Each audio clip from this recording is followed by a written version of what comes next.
স্টাডিটা করেছিলাম সেটা হচ্ছে যে যদি কোনো একজন পার্সন ক্রিয়েট করতে চায় হচ্ছে একটা এক্সপ্রেস ট্রাস্ট, সে যদি একটা এক্সপ্রেস ট্রাস্ট ক্রিয়েট করতে চায় তাহলে এটা রিকোয়ারমেন্টস গুলো আমরা দেখেছিলাম হচ্ছে সেটলারের যে জিনিসটা থাকতে হবে সেটা হচ্ছে ক্যাপাসিটি, তারপরে হচ্ছে সার্টেনটি, কনস্টিটিউশন এন্ড হচ্ছে ফর্মালিটি।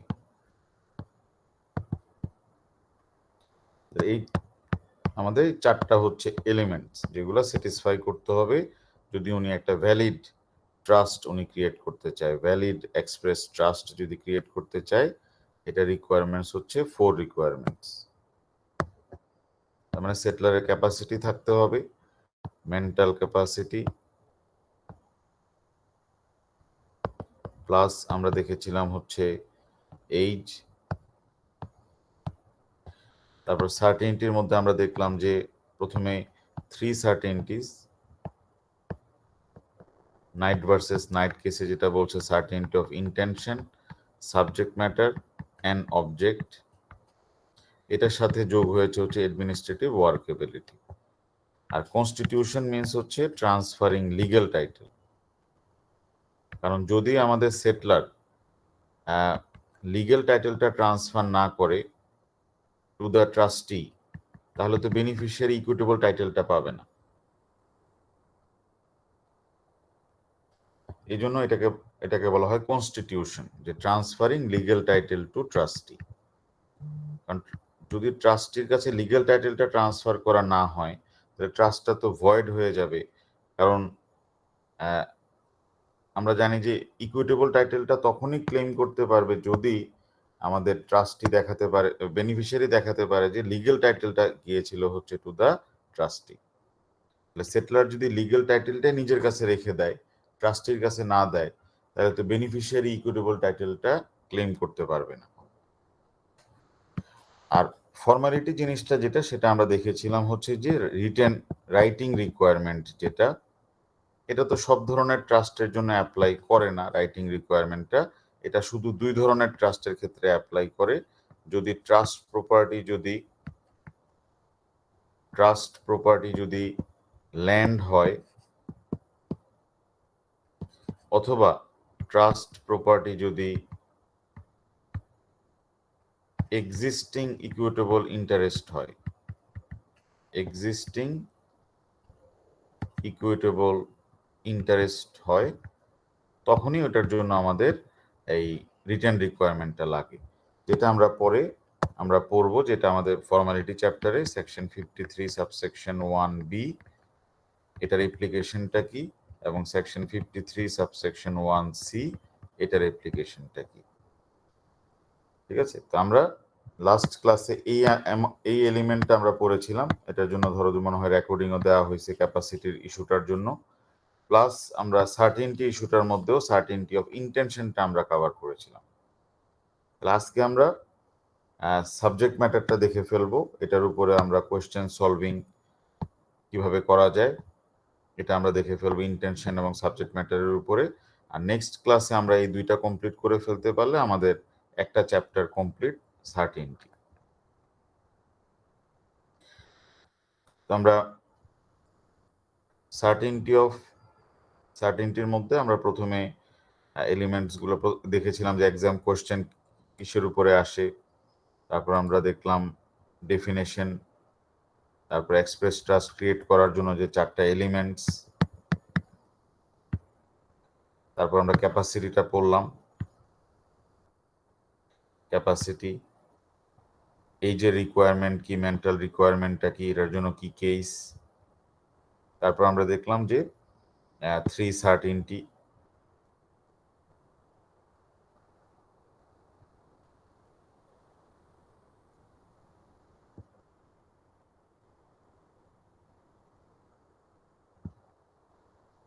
যেটা লর্ড ল্যাংডেল বলেছেন the case of Knight and Knight কেসে intention, subject matter and object. আর পরে জাজেসদের জাজমেন্ট থেকে আমরা যদি বিভিন্ন কেসের রেশিও দেখে যেটা দেখলাম যে এই এলিমেন্টটাও অ্যাড করা হয়েছে যে the trust must also be administratively workable. ঠিক আছে, ইন্টেনশনের মধ্যে আমরা যে জিনিসটা আইডেন্টিফাই করলাম সেটা হচ্ছে যে সেটলারের ইন্টেনশন থাকতে হবে two create a trust. Intention বলতে বোঝাচ্ছে যে সেটলার কি ট্রাস্টের উপরে একটা অব্লিগেশন দিয়েছিল কিনা, two give the property to the beneficiary. যদি এরকমের কোনো অব্লিগেশন না দেয় তাহলে এটা ট্রাস্ট হবে না। এটা যদি অন্য কোনো পার্সনকে প্রপার্টিটা দেয়া হয় এটা তার জন্য গিফট হয়ে যেতে পারে। তাহলে অব্লিগেশনটা না থাকলে ট্রাস্ট ক্রিয়েট হবে না। It might amount to a gift for the trustee, মানে এটা জেনারেলি তার জন্য গিফট হয়ে যাবে। যেটা আমরা এক্সাম্পল দেখেছিলাম যে এক্স যদি ওয়াইকে একটা ল্যাপটপ দেওয়ার পরে বলে যে ল্যাপটপটা তার কাজে না লাগলে এটা জেডকে দেওয়ার জন্য, তাহলে এখানে আমাদের ওয়াইয়ের উপর যেহেতু কোনো অব্লিগেশন নাই তাহলে ল্যাপটপটা ওয়াইয়ের জন্য গিফট হয়ে যাবে। তাহলে সেটলারের ইন্টেনশন ছিল কি ছিল না এটা আমাদের ক্রিমিনাল লয়ের মেনস্ট্রিয়ার মতো আমরা এটা দেখব না। আমরা ইন্টেনশন ছিল কি ছিল না এটার জন্য আমরা দেখব হচ্ছে ওয়ার্ডস কি উনি ইউজ করেছিল। ওনার ওয়ার্ডস যেটা ইউজ করলো, ওয়ার্ডসটা যদি হয় হচ্ছে ইম্পারেটিভ, তার মানে এগুলা যদি অব্লিগেশন দিয়ে থাকে অন দ্য ট্রাস্টি, তাহলে আমরা ধরে নেব যে ইন্টেনশন ছিল। আর এগুলো যদি প্রিকেটরি ওয়ার্ডস হয়, প্রিকেটরি ওয়ার্ডস হয় তার মানে এগুলো যদি হয় হচ্ছে উইশ, হোপ, ডিজায়ার, এই ধরনের ওয়ার্ডস, উইশ, হোপ, ডিজায়ার, এই ধরনের ওয়ার্ড যদি উনি ইউজ করে, ইন ফুল কনফিডেন্স, এই ওয়ার্ডগুলো যদি ইউজ করে তাহলে জেনারেলি কোর্ট বলে হচ্ছে there is no intention to create a trust. But exception আছে প্রিকেটরি ওয়ার্ডস এর ক্ষেত্রে, যে কোর্ট প্রিকেটরি ওয়ার্ডস যদি থাকে তার মানে এটা কনক্লুসিভ না যে ইন্টেনশন নাই। যদি একটা ট্রাস্ট ডিড অথবা ইন এ উইল যদি প্রিকেটরি ওয়ার্ডস ইউজ করাও হয়ে থাকে, কিন্তু কোর্ট ইন্টেনশন আছে কিনা দেখার জন্য দেখবে হোল কনটেক্সট, পুরো ডকুমেন্টটাকে কোর্ট অ্যানালাইজ করে দেখবে যে ইন্টেনশনটাকে আইডেন্টিফাই করা যায় কিনা। তার মানে কোর্ট দেখবে যে কোনোভাবে আমাদের সেটলারের ইন্টেনশনটা ছিল কিনা যে two give the property to the beneficiary, যে এটার জন্য এন্টাইটেলমেন্টটা, এটার জন্য বেনিফিটটা, এটার ইউজটা যেন করতে পারে হচ্ছে বেনিফিশিয়ারি। ওনার যদি এই ইন্টেনশনটা থাকে তাহলে কোর্ট বলবে যে হ্যাঁ দেয়ার ইজ এ ট্রাস্ট এবং settlor has the intention, so trustee must give the property to the beneficiary. তাহলে precatory words is not a conclusive indication of no intention. এটা এক্সেপশনটা আমরা দেখেছিলাম কমিস্কি কেসে, কমিস্কি অ্যান্ড হ্যানবেরি কেসে। এখানে বলেছিল যে court will look into the whole context of the trust. আর ইম্পারেটিভ ওয়ার্ডস থাকলে তো হয়েই গেল, ইন্টেনশন তো প্রুফ করা যাবেই। সেটা যদি ট্রাস্টিকে বলে you must hold the property for the beneficiary, তাহলে তো মাস্ট যেহেতু বলছে অব্লিগেটরি, ঠিক আছে। You need to give the property to the beneficiary by 1st of January 2024, তাহলে এখানে অব্লিগেশন চলে আসলো। তাহলে অব্লিগেটরি ওয়ার্ড থাকলে ইন্টেনশন তো থাকবেই, প্রিকটরি ওয়ার্ডস থাকলে জেনারেলি ইন্টেনশন থাকবে না, তখন আমরা এক্সেপশনটা অ্যাপ্লাই করব। প্রিকটরি ওয়ার্ডস এর জন্য আমরা কেসেস গুলা আমরা দেখেছিলাম এখানে। রি অ্যাডামস এন্ড কেনসিংটন ভেস্ট্রি, এখানে ছিল প্রিকটরি ওয়ার্ডস, এই জন্য ট্রাস্ট হয়নি। হাজব্যান্ড যখন ওয়াইফকে প্রপার্টি ট্রান্সফার করে বলেছিল যে এটা ফুল কনফিডেন্সে ওয়াইফকে দিচ্ছে, ওয়াইফ এটা ইউজ করবে ফর দ্য চিলড্রেন, কোর্ট বললো যে এটা ওয়াইফের জন্য গিফট হয়ে গেছে। ইন ফুল কনফিডেন্স ওয়ার্ডের মাধ্যমে সেটলার ট্রাস্টির উপর কোনো অব্লিগেশন ইম্পোজ করেনি। আর কমিস্কি ছিল কন্ট্রাস্টিং কেস। কমিস্কি কেসে যেহেতু উনি এখানে বলছিল যে প্রথমে বলেছিল ইন ফুল কনফিডেন্স, আর পরে আবার উনি যেটা বললো সেটা হচ্ছে যে যদি ট্রাস্টি ফেল করে ইন ডিফল্ট, তাহলে এক্সিকিউটররা যেন প্রপার্টিটা দেয় টু দ্য বেনিফিশিয়ারিজ। তার মানে উনি দুইবার বেনিফিশিয়ারির নামটা ইউজ করেছে। এখানে আমরা যদি দেখি যে যখন আমাদের সেটলার বা টেস্টেটর যখন ওনার ওয়াইফকে প্রপার্টিটা দিল, বলতেছে যে testator gave all his estate to his wife in full confidence, মানে precatory word, at her death she will give the property in to such one or more of my nieces, তার মানে nieces হচ্ছে গিয়ে beneficiary, as she may think fit. তাহলে এতটুকু থাকলে আমরা বলেছিলাম যে এখানে ট্রাস্ট হতো না, because of the precatory word, wish, hope, desire, in full confidence, এই ধরনের ওয়ার্ডে হয় না। কিন্তু আমরা দেখতেছি সেকেন্ড টাইম আবার নিজদের কথা উনি বলেছে যে যদি ওনার ওয়াইফ নিজদেরকে প্রপার্টি না দেয় ওনার উইলের মাধ্যমে, I hereby direct that all my estate and property acquired by her, মানে by his wife, shall at her death be equally divided, অ্যামাউন্টও বলে দিচ্ছে যে ইকুয়ালি ডিভাইড হবে among the said surviving nieces. নিজ কথাটা এখানেও আসলো, তারপরে হচ্ছে নিজ কথাটা এখানেও আসলো, দুই জায়গায় নিজ কথাটা আসছে। তার মানে একটা পার্সন যদি বেনিফিশিয়ারিদেরকেই প্রপার্টি না দিতে চাবে, সে যদি তার নিজদেরকে প্রপার্টি না দিতে চাবে, তাহলে কেন দুইবার ইউজ করবে দ্য ওয়ার্ড নিজ? এবং কেন উনি মানে দুইটা সিচুয়েশনের কথা বলতেছে, ইদার আমার ওয়াইফ দিবে, অথবা ওয়াইফ যদি না দেয় ওয়াইফের যারা এক্সিকিউটররা থাকবে, ওয়াইফের এক্সিকিউটররা দিবে হচ্ছে টু মাই নিসেস। তাহলে ইদার সে দিবে অথবা তোমার আমার ওয়াইফের এক্সিকিউটররা দিবে। তার মানে ওনার যে ইন্টেনশন ছিল two give the property to the beneficiary, that is her niches, his niches, এটা কিন্তু ক্লিয়ার হয়ে যাচ্ছে। তারপরে আমরা দেখলাম যে ইন্টেনশন যেটা, এটা দুইটা ট্রাস্টের জন্যই প্রুফ করতে হবে। আমরা জানি যে ট্রাস্ট ক্রিয়েট করা যায় হচ্ছে ট্রান্সফার মোডে, অথবা ট্রাস্ট ক্রিয়েট করা যায় হচ্ছে সেলফ ডিক্লারেটরি মোডে। ট্রান্সফার মোড মিনস যে এখানে সেটলার ট্রাস্টিকে প্রপার্টি দিচ্ছে two give the property to the beneficiary, এটা ট্রান্সফার মোড। আর সেলফ ডিক্লারেটরি মানে যেখানে সেটলার নিজেই হচ্ছে গিয়ে ট্রাস্টি। তাহলে ইন্টেনশনটা দুই ধরনের ট্রাস্টের জন্যই প্রুফ করতে হবে। এখানেও ইন্টেনশন প্রুফ করতে হবে, এখানেও ইন্টেনশনটা প্রুফ করতে হবে। তাহলে এই কেসেসগুলো ছিল হচ্ছে সেলফ ডিক্লারেটরি ট্রাস্টের জন্য ইন্টেনশন। সেলফ ডিক্লারেটরি ট্রাস্টের জন্য ইন্টেনশনের কেস হচ্ছে Paul and Constance, Rowe and Prance, Jones and Lock, এই কেসেসগুলো। পল অ্যান্ড কনস্ট্যান্স কেসে সে যেহেতু বারবার বলতো the money is as much as yours as mine, তার মানে কোর্ট বললো যে তাহলে সেটলার যেহেতু বলতেছেই যে সে বেনিফিশিয়ারির জন্য একটা ব্যাংকের অ্যাকাউন্টের টাকাটা হোল্ড করবে হাফ হাফ, তার মানে সে হাফের জন্য হচ্ছে ট্রাস্টি, যেটা বেনিফিশিয়ারিকে দিতে হবে, আর হাফটা তার নিজের কাছে থাকবে। তাহলে যখন আমাদের সেটলার মারা গেল, কোর্ট বলল যে এই যে ওনার যে স্টেটমেন্টটা, এটা প্রুফ করে যে ওনার ইন্টেনশন ছিল টু ক্রিয়েট এ ট্রাস্ট। তাহলে ওনার এই হাফ, যেটা উনি বারবার ডিক্লেয়ার করেছে যে উনি বেনিফিশিয়ারির জন্য এই অংশটা হোল্ড করতেছে, 950 পাউন্ডের হাফ, তার মানে হচ্ছে 425, এটা পেয়ে যাবে বেনিফিশিয়ারি।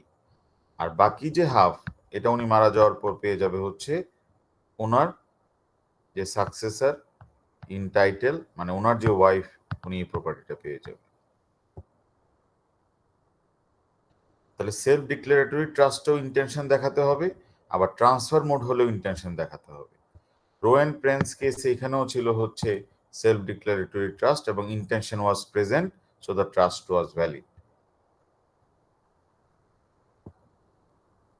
আর আমরা দেখেছিলাম intention must be real intention. যদি ইন্টেনশনটা হয় হচ্ছে ফ্রডুলেন্ট ইন্টেনশন, যে কেউ যদি মনে করে যে তার কাছ থেকে কেউ টাকা পায়, এই জন্য সে যেটা করলো যে ক্রেডিটাররা যেন তার কাছ থেকে টাকা না ক্লেম করতে পারে, যে এস এক্স ওয়াই জেড এর কাছ থেকে টাকা লোন নিয়েছে, এখন 50,000 পাউন্ড, এখন তার কাছে আছে কিছু টাকা, এখন সে কি করলো যে সে বুঝতে পারছে যে তারা তাকে সু করে টাকা নেওয়ার চেষ্টা করবে, এই জন্য সে আগে ভাগেই ট্রাস্টির কাছে তার 70,000 পাউন্ড ট্রান্সফার করে বললো যে এটা দিয়ে দেওয়ার জন্য টু দ্য বেনিফিশিয়ারি।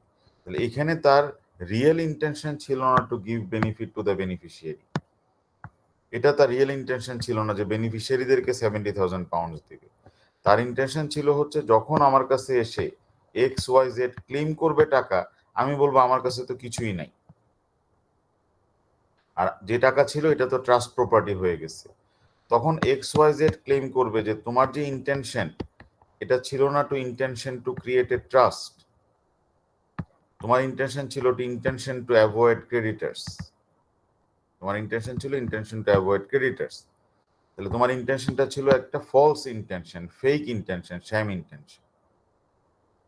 তো এখানে ট্রাস্টটা ভয়েড হয়ে যাবে, বেনিফিশিয়ারি প্রপার্টি পাবে না।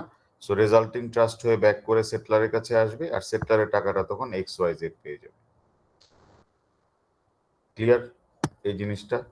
স্যার আসসালামু আলাইকুম স্যার। স্যার আমার একটা কোয়েশ্চেন ছিল।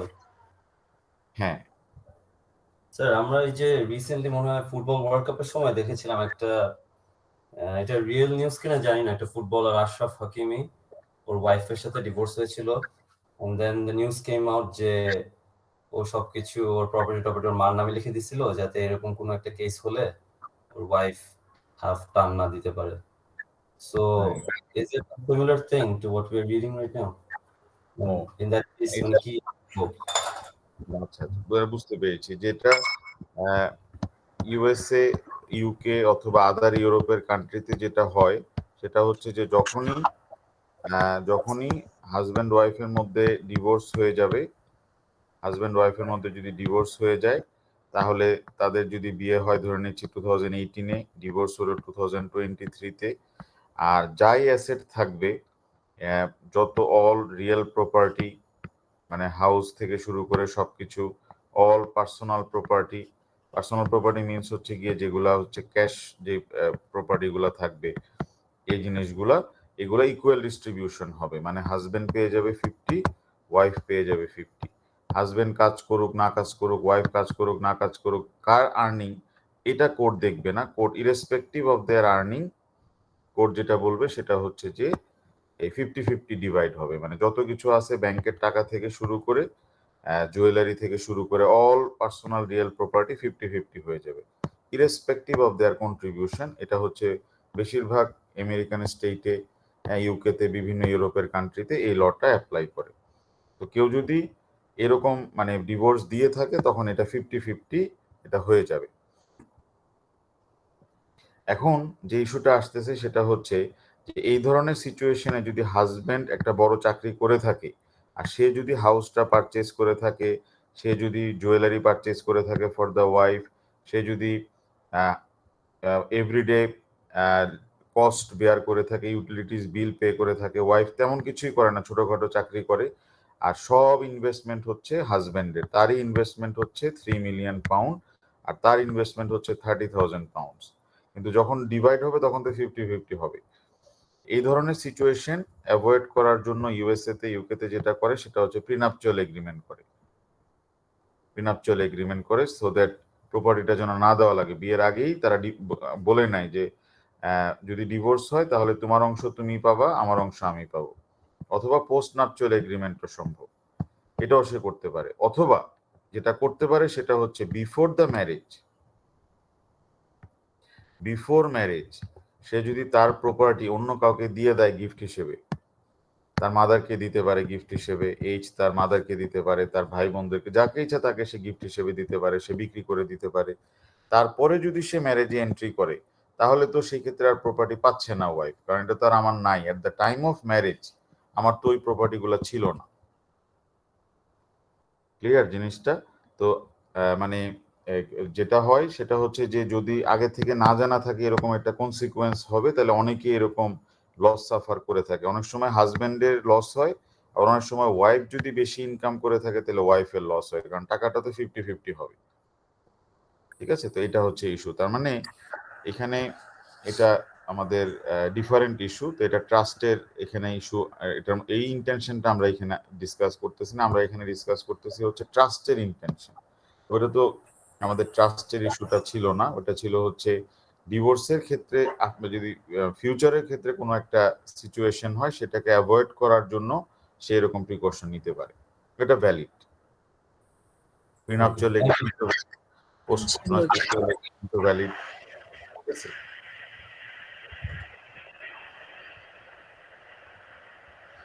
হ্যাঁ, স্বাদ। স্যার একটা কোয়েশ্চেন ছিল একটু। হ্যাঁ হ্যাঁ, বলো। স্যার কোয়েশ্চেনটা হচ্ছে এই যে পল এগেইনস্ট কনস্ট্যান্স কেসে যে স্যার আপনি বললেন যে মিস্টার কনস্ট্যান্স মারা যাওয়ার পর ওর যে 50% ওটা হচ্ছে ওর ওয়াইফ পাবে। স্যার এই বিষয়টা বুঝি না, এটা আরেকবার বলা যাবে?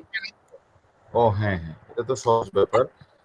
মিস্টার কনস্ট্যান্স আর হচ্ছে মিস পল মিলেই তো অ্যাকাউন্টটা ওপেন করেছিল।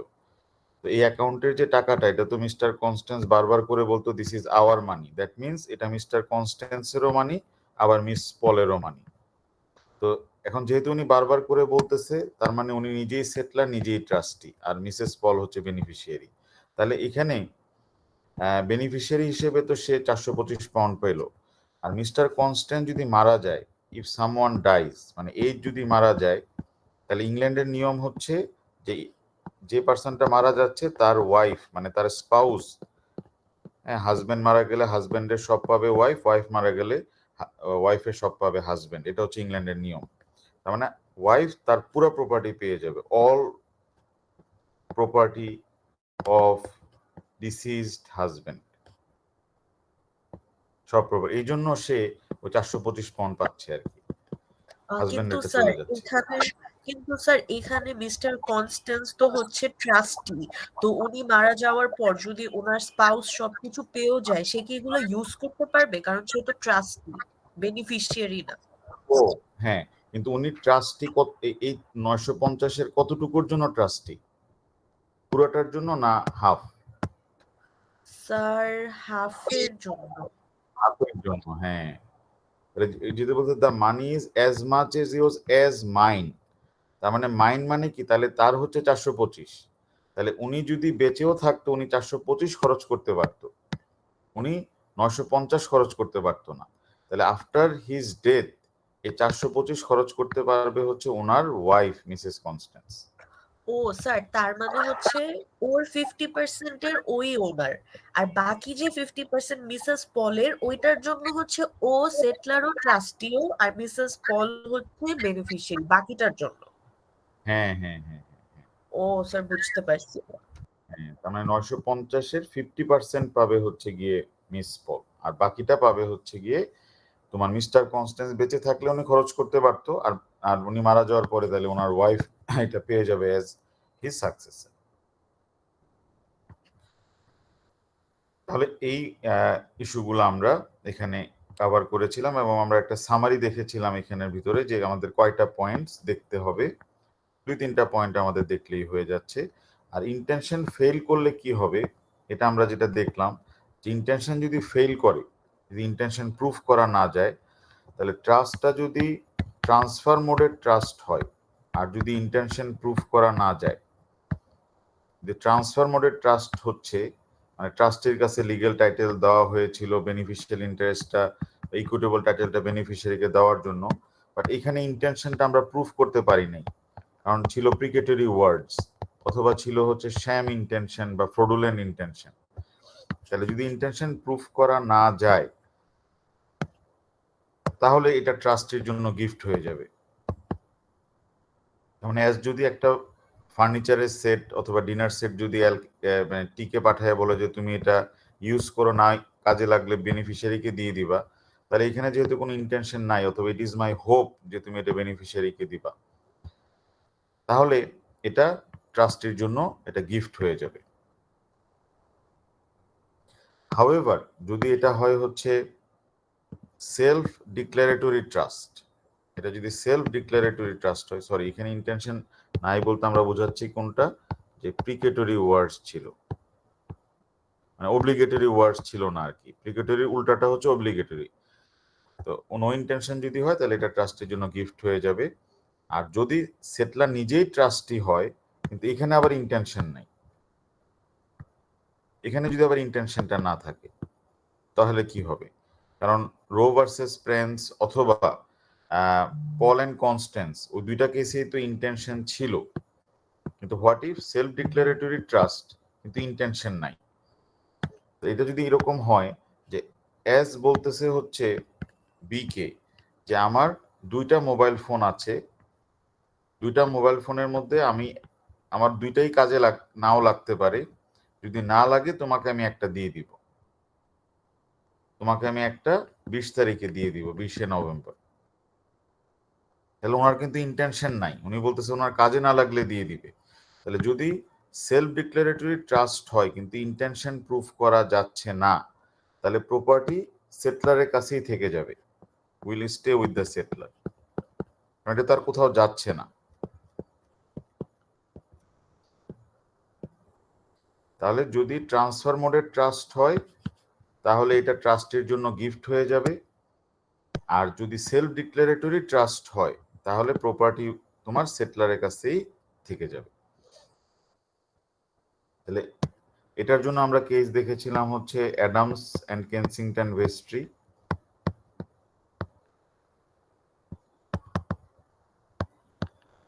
আর এটার জন্য কেস হচ্ছে জোনস অ্যান্ড লক।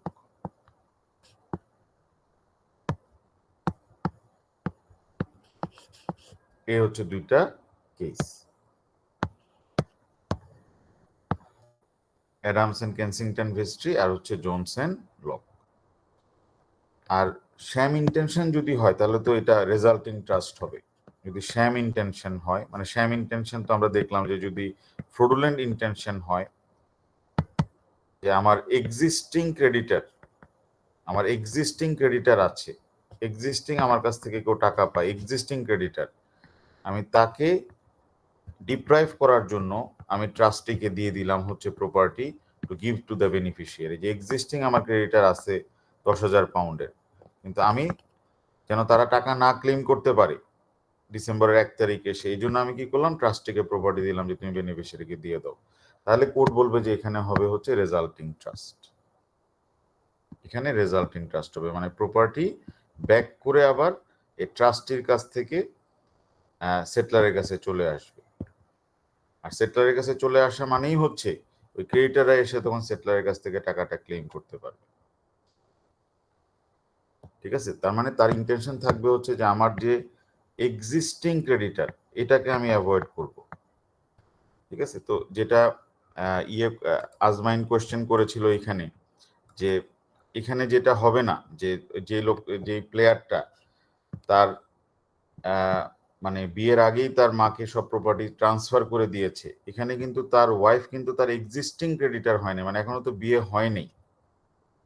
তাহলে কখন ওয়াইফ ক্লেম করতে পারে property? In the future event of divorce. তাহলে শ্যাম ইন্টেনশনটা তখনই হবে যদি আমি আমার বর্তমানেই আছে একটা ক্রেডিটার, বর্তমানেই আমার কাছে কেউ টাকা পাচ্ছে, তাকে আমি অ্যাভয়েড করার জন্য আমার প্রপার্টিটা আরেকজনকে আমি দিয়ে দিলাম। তো এটা আমাদের এই ব্রিফ আমরা দেখলাম হচ্ছে ইন্টেনশনের জন্য। এখন আমাদের এক্সামে আমরা যদি একটা কোয়েশ্চেন আমরা দেখে আমরা আমরা আগে সাবজেক্ট ম্যাটারটা শেষ করে আসি, তারপরে আমরা কোয়েশ্চেনটা দেখে ফেলবো। আমরা আজকে একটা কোয়েশ্চেন সলভ করব, এটা আমি গ্রুপেও আপলোড করে দিব কোয়েশ্চেনটা, স্যাম্পল কোয়েশ্চেন অ্যান্সার অন 3 সার্টেনটিজ। এটা আমরা আজকে সলভ করব যে কিরকম কোয়েশ্চেন আসতে পারে এবং এই কোয়েশ্চেনের স্যাম্পল অ্যান্সারটা কেমন হবে। তাহলে সার্টেনটি অফ সাবজেক্ট ম্যাটার, তাহলে সাবজেক্ট ম্যাটার বলতে যেটা বোঝাচ্ছে সেটলার যে প্রপার্টি নিয়ে ট্রাস্টটা ক্রিয়েট করবে ওই প্রপার্টিটা সার্টেন হতে হবে। ওই প্রপার্টি যদি সার্টেন না হয় তাহলে ট্রাস্টটা ফেল করবে। তাহলে সেটলার যদি ট্রাস্টিকে বলে যে তার সাইকেল চালাতে পছন্দ হয় এবং অবরোধের মধ্যে সাইকেল চালাতে আরো পছন্দ হয়, বিকজ টার্গেট করবে হচ্ছে ইদার বাস অথবা প্রাইভেট কার, সাইকেল পুরাইছে, এরকম সিচুয়েশন জেনারেলি দেখা যায় না। আর এখন সে অনেক সাইকেল তার আছে এবং দেখা যাচ্ছে যে অনেক সাইকেল, বোঝা যাচ্ছে না যে কোনটার কি কালার, এতগুলো সাইকেল আমাদের সেটলারের। সেটলার ট্রাস্ট থেকে বলতেছে আমার অনেকগুলো সাইকেল আছে, যে কোনো একটা সাইকেল তুমি বেনিফিশিয়ারিকে দিয়ে দিও। ঠিক আছে, যে অবরোধে বাসায় থাকতে থাকতে খাওয়া দাওয়া করতে করতে বেনিফিশিয়ারির তোমার বেলুনের মতো বার্স্ট হওয়ার অবস্থা হয়ে গেছে, তো তুমি একটা কাজ করো, সেটা হচ্ছে যে তাকে যে কোনো একটা সাইকেল দিয়ে দিও, যে এখন রাস্তাঘাট ফাঁকা আছে, সে সাইকেল চালাবে। তারপরে সেটলার নিজেই তোমার গাড়িতে করে বের হয়েছিল এবং অবরোধের মধ্যে পড়ে সেটলার ডাইড। এখন ট্রাস্টি কনফিউজড যে কোন সাইকেলটা দিবে, হুইচ সাইকেল, উনি কনফিউজড। তাহলে কোনটা দিতে পারে এইখানে এই সাইকেলগুলোর মধ্যে?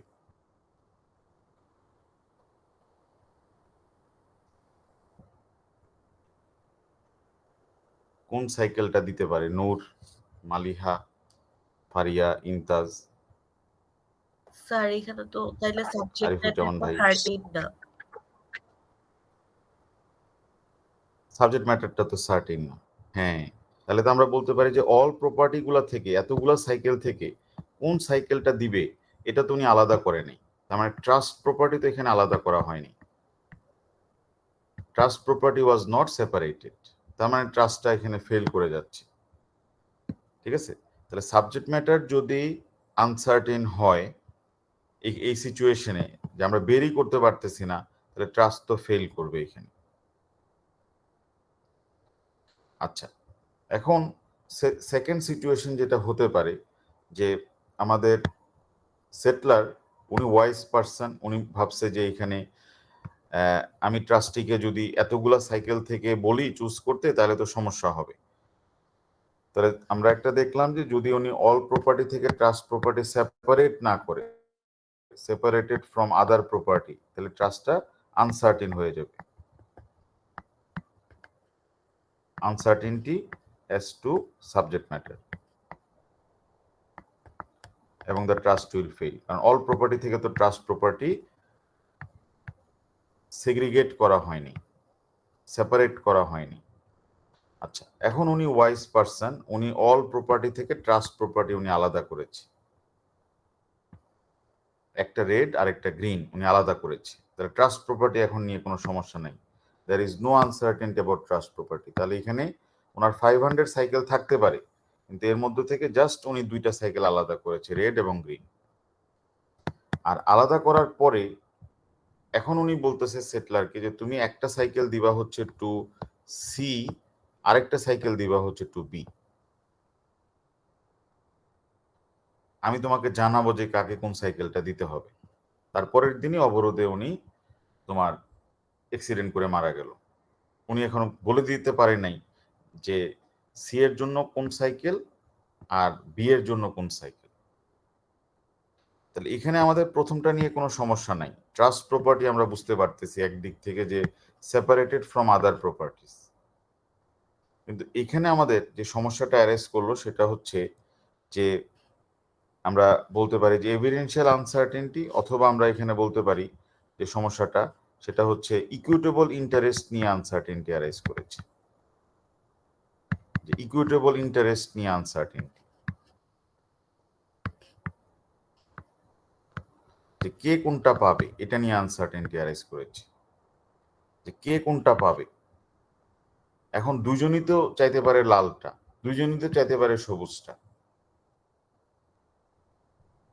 তাহলে এখানে ইকুইটেবল ইন্টারেস্ট যদি আনসার্টেন হয়, কাকে কোনটা দেওয়া হবে এটা যদি উনি না বলে যায়, এভিডেন্স যদি না থাকে, তাহলে তো এখানেও ট্রাস্টটা ফেল করে যাচ্ছে।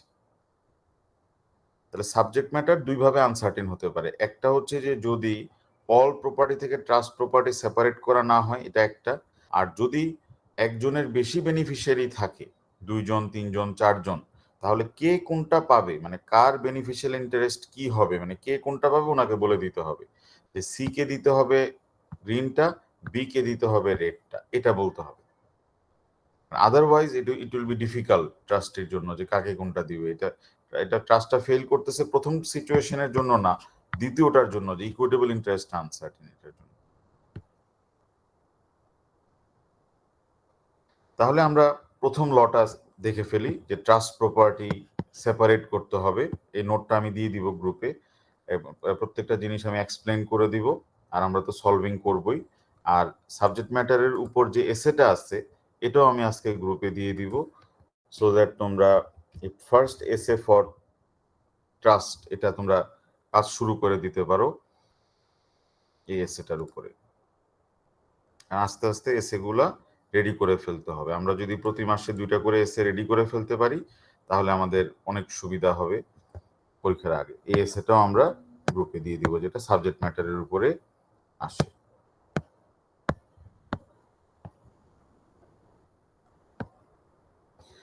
তাহলে the property subject to the trust and beneficial interest in it must be ascertainable. তাহলে এখানে দুইটা জিনিস আমরা দেখলাম, যে the property subject to the trust, এটা হচ্ছে আমাদের প্রথম ইস্যুটা, এটাও সার্টেন হতে হবে। এবং বেনিফিশিয়াল ইন্টারেস্ট মানে কোন বেনিফিশিয়ারি কোনটা পাবে, যদি মাল্টিপল বেনিফিশিয়ারি থাকে B1 B2 B3 B4, হ্যাঁ, তাহলে কে কোনটা পাবে সেটাকে ওনাকে সার্টেন করে দিতে হবে। ক্লিয়ার? আচ্ছা, এখন এমেরি নামের একজন রাইটার, উনি বলতেছে যে সাবজেক্ট ম্যাটার নিয়ে আনসার্টেনটি বিভিন্ন ধরনের হতে পারে। একটা হচ্ছে হোয়ার অ্যাবাউট আনসার্টেনটি, তারপরে হচ্ছে কনসেপচুয়াল আনসার্টেনটি, এভিডেন্সিয়াল আনসার্টেনটি, অনেকগুলোই হতে পারে। আমাদের পরীক্ষায় যেটা আসে এই তিনটার মধ্যে এভিডেন্সিয়ালটা আমাদের পরীক্ষায় আসে না, কনসেপচুয়ালটা আমাদের পরীক্ষায় সবচেয়ে বেশি আসে। এটা আমাদের জন্য ইম্পর্টেন্ট, এটাই আমাদের পরীক্ষায় আসে। এগুলো জাস্ট আমরা দুই লাইনে আমরা পড়ে ফেলি, ঠিক আছে? তার মানে ট্রাস্ট প্রপার্টি যে সার্টেন হবে, এটার মধ্যে আমাদের শুধু কনসেপচুয়ালটাই আমাদের বেশি আসে। যখন আমরা ফার্স্ট এলিমেন্টটা আমরা পড়বো সেপারেটেড ফ্রম আদার প্রপার্টি, তারপরে আমরা ইকুইটেবল ইন্টারেস্ট আমরা আলাদাভাবে আবার দেখে নিব।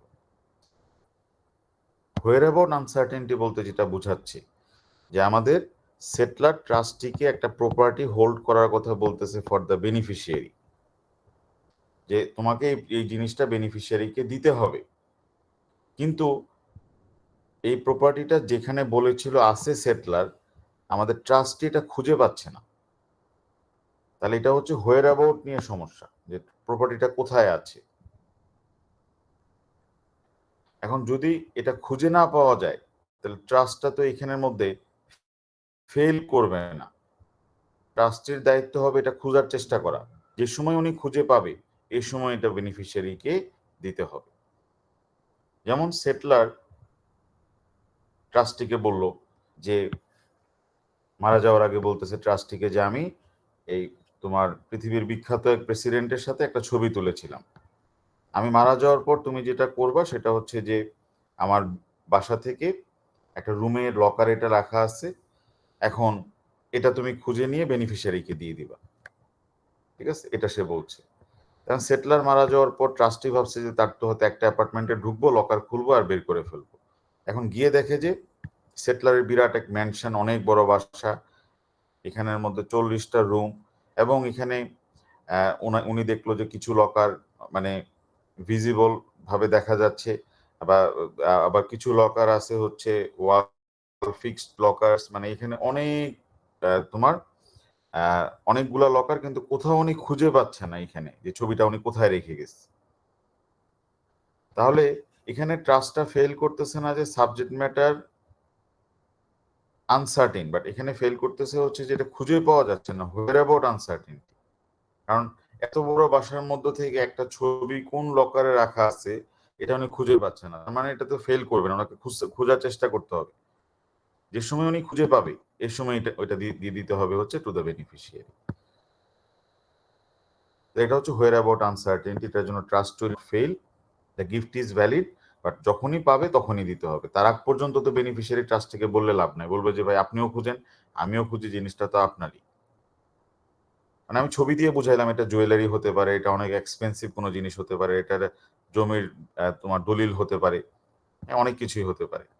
এভিডেন্সিয়াল আনসার্টেনিটি, এভিডেন্সিয়াল আনসার্টেনিটি বলতে যেটা বোঝায় যে এটা যদি ল্যাকিং থাকে তাহলে ট্রাস্টটা ফেল করে যাবে। তাহলে আমরা দেখলাম যে হোয়ার অ্যাবাউটের জন্য ফেল করবে না, উইল নট ফেল, কারণ খুঁজে পাইলেই দিতে হবে টু দ্য বেনিফিশিয়ারি, তার আগে তো দেওয়া লাগতেছে না, উইল নট ফেল। কিন্তু যদি এভিডেন্সিয়াল আনসার্টেনিটি থাকে তাহলে এটা ফেল করতে পারে। কিভাবে ফেল করবে আমরা বলি, সেটলার ট্রাস্ট থেকে বলতেছে যে আমার ফিশিং করার অনেক শখ ছিল, আমার অনেকগুলা ফিশিং রড আছে, এর মধ্যে যেই ফিশিং রডটা দিয়ে আমি ফিশিং করে একটা অ্যাওয়ার্ড পেয়েছিলাম একটা কম্পিটিশনে, ফিশিং কম্পিটিশনে, ওই ফিশিং রডটা তুমি বেনিফিশিয়ারিকে দিবা। তাহলে আমি 1993-তে একটা কম্পিটিশনে পার্টিসিপেট করেছিলাম, ওইখানে আমি যে ফিশিং রডটা ইউজ করে অ্যাওয়ার্ডটা জিতেছিলাম, ওইটা তুমি দিবা হচ্ছে টু দ্য বেনিফিশিয়ারি। এখন ট্রাস্টি দেখলো যে ওনার 4টা ফিশিং রড আছে, কিন্তু কোনটা উনি ইউজ করেছিল এই 4টার মধ্যে 1993-তে অ্যাওয়ার্ড উইন করার সময়, এটা উনি তো খুঁজে পাচ্ছে না। আর বাই দিস টাইম তো সেটলার মারা গিয়েছে। তাহলে এখানে প্রশ্নটা দাঁড়াচ্ছে যে সাবজেক্ট ম্যাটারের এভিডেন্সটা আনসার্টিন। তাহলে এভিডেন্স যেহেতু আনসার্টিন, এটা তো আর ট্রাস্টির পক্ষে এটাকে ভেরিফাই করা পসিবল না, তাহলে ট্রাস্টটা ভয়েড হয়ে যাবে। ট্রাস্ট ভয়েড হলে কি হবে, যে এই ফিশিং রডগুলা আর বেনিফিশিয়ারি পাচ্ছে না, এটা চলে যাবে হচ্ছে টু দ্য সেটলার্স নেক্সট অফ কিন। এটাকে আমরা জানি কি বলি, রেজাল্টিং ট্রাস্ট হবে। সেটলারের আত্মীয় স্বজনরা পেয়ে যাবে।